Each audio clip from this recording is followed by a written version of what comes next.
FNAF 1 has the player assume the role of Mike Schmidt, whom, upon reading the newspaper with a help wanted advertisement for a security guard to work the night shift for a family pizzeria called Freddy Fazbear's Pizza, applies for the job. However, when players first start up the game, it immediately becomes clear that this game is virtually different than any other horror game out there, at least for the time of 2014.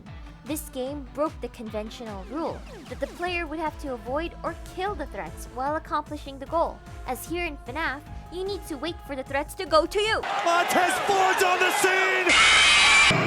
And you are practically super glued to your seat, which makes your booty hurt and numb probably, and survive the shift from 12 a.m. to 6 a.m., with each night increasing in difficulty, using the establishment's surveillance camera to keep an eye on the mascots as they approach your office from the other end of the building. At the beginning of the first 4 nights, you will hear a pre-recorded message from the previous night guard that worked in your position, voiced by Scott himself, that the community has collectively and creatively named Phone Guy. Phone Guy serves as the exposition of the game and, by extension, the franchise, giving the player a basic rundown of the situation you're in. But, more importantly, here in FNAF 1, he brings up 2 things. First one being the bite of 87. Yeah. It's amazing that the human body can live without the frontal lobe. And the second one being how the animatronics work. According to Phone Guy, these robots used to be allowed to walk around during the day before the infamous bite occurred, causing them to be stuck on stage, but at night they're left in a free roaming mode, of course, as their servos would lock up, thereby preventing them from operating correctly. However, he says that should they see you after hours, they would most likely see you as an endoskeleton without its costume on, and since that's against the rules, they would try to forcefully stuff you inside a spare Freddy Fazbear costume that, despite it not sounding that bad, is filled with crossbeams, wires, and other sharp and dangerous mechanics. With the only parts of you being able to see the light of day again are the eyeballs and teeth when they pop out the front of the mask. In spite of this explanation, this couldn't be further from the truth. As people that have played this game have noticed in the East Hall corner, the poster of rules would change to one of 4 different newspaper clippings at random that detail the story of first 2, then 5 kids mysteriously going missing at the pizzeria after being lured into the back room by a man who the police presume to have dressed up as a company mascot to trick the children by manipulating their trust. While he was charged, the bodies of the children were never found, and this only got worse when parents noticed that what looked like blood and mucus oozing out of animatronics, and how horrible they smelled, with one parent likening them to reanimated carcasses. Which would soon lead to the pizzeria being set to shut down by the end of the year. And in the end of the game, the animatronics make weird breathy noises or let out human-like groans of pain while they move.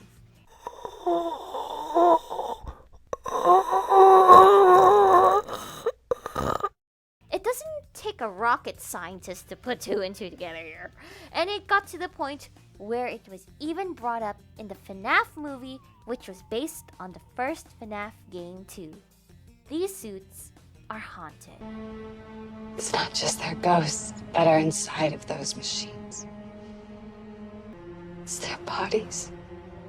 Speaking of the movie, if Mike's name sounds familiar, it's because that's the role that Josh Hutcherson played. But unlike the information in that movie, like with him having 2 younger siblings named Abby and Garrett, it is completely absent in this first game. And instead, the only thing we know about him is that he has blue eyes, as shown in the game over screen. Mike Schmidt has essentially a name that served as a placeholder for the player, but it may have a big role later on in the story. Anyways, if the name of the game gave it away, you need to survive 5 nights at this restaurant against Freddy, Bonnie, Chica, and Foxy, all of which have different mechanics. For Bonnie and Chica, they work as a tag team, with Bonnie approaching the office from the left side and Chica taking the right. Once you see them at your door by using the light switch, you need to shut them immediately. But be careful. Opening and closing the door and lights, as well as switching cameras and pulling up the cameras, consumes the limited power. Yeah, and you thought it couldn't get worse, huh? Once the power reaches zero, the entire building will go dark and you will be left at the mercy of Freddy, who will play his signature jingle, the Torador March.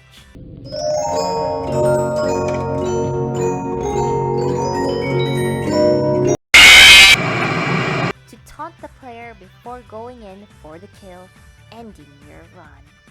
It is worth mentioning that while this happens, the clock itself keeps going, meaning that if the power reaches 0 and you're at 5 a.m., don't move and let the game run its course, which may increase the likelihood of you surviving the night. Oh, fuck! Fuck!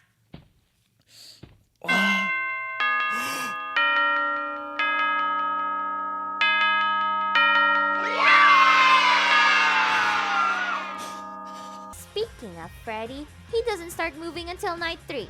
But when he does, he's fast, moving in the shadows before arriving at the East Hall corner, staring at your soul with his white eyes. And unlike Bonnie or Chica, Freddy doesn't wait for the camera to go up and down to attack, as he can do it at random. If the player keeps the right door open. As for Foxy, he camps out in the Pirate's Cove, and will become more and more active if the cameras remain off for a long period of time. Interestingly enough, he is the only animatronic you can see physically moving in the cameras, as you can see him sprinting down the hall to the office from the left side, giving the player only a few seconds to react to shut the door and send him back by flashing the light. Yeah. But wait. These are 4 animatronics. Didn't 5 kids go missing? Well, the 5th one is kind of an Easter egg. In the West Hall corner, there is a poster of Freddy, but at random, it can switch to a picture of Freddy ripping his head off to a picture of a yellow Freddy. Upon seeing this in the camera and bringing it down, a yellow version of Freddy appears in your office, slumped over and unmoving. When Markiplier saw this, he had both unknowingly named it Golden Freddy, which would become his name as Scott just had him labeled as Yellow Bear in the files, but also discovered how to avoid him when this happens. Flip up, then bring down the camera to make him disappear. But what happens if you don't do that and instead just stare at him? Well, this happens. A close-up shot of Golden Freddy's face accompanied by a lower-pitched version of the jump scare scream, which crashes the game. Things begin to intensify on night 4 as the phone guy, despite him praising the player for making it this far, ends up being killed by the animatronics. And on night 5, we hear a demonic and glitchy-sounding monologue of what is believed to be an excerpt of the book, An Autobiography of a Yogi. Shut up!